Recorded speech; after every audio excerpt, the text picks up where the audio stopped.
Here with the Reverend Carolyn McKinstry. You were one of the survivors Yes. of the 16th Street Baptist Church bombing. Tell us about that. The bombing happened on September 15, 1963, 10:22 a.m.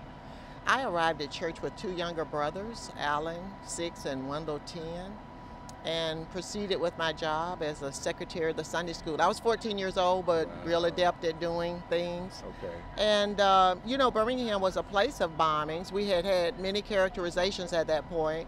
If you were the mayor of Birmingham, you would have said Birmingham needed to be born again.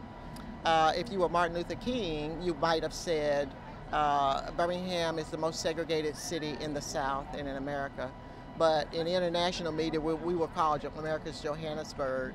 Bombings had occurred since 1948 in Birmingham. And this was just another in a series of bombings. Bombings were reminders. They were meant to intimidate and to stop the progress that were going on, but reminders of the fact that we were a legally segregated city, that African Americans had been awarded second-class citizenship. And so on that morning, many things had already happened in Birmingham. The children had marched. Dr. King had come at the invitation of Shuttlesworth. And I was one of those that had marched, but I had no idea that we were looking at the bombing of our church. You never think it's going to happen to you.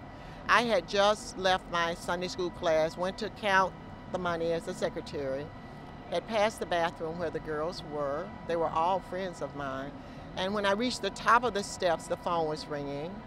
In the office, the pastoral office, when I answered that phone, the caller on the other end said 3 minutes. As soon as he said that, he hung up. I was holding all of my materials, my recording materials, the money and so forth, and I took a few steps out into the sanctuary and the bomb exploded.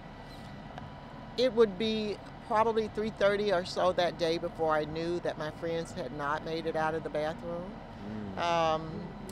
In April of 1964, following that bombing, a bomb would hit again right across the street from where I was growing up.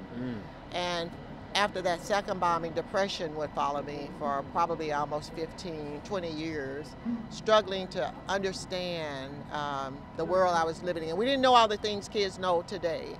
And so it's been a long search of reading and meeting people, and in the end, God placed in my heart a message of forgiveness and reconciliation for the world. And I've had an opportunity to carry that message to 9 countries and 39 states. When the bomb went off, and you said you were in the sanctuary, or you were? I was in the sanctuary. So how close was the debris and the impact? How were you able to survive? Where I was standing, the bomb was placed on the outside of the church, but it was on the side where I was standing.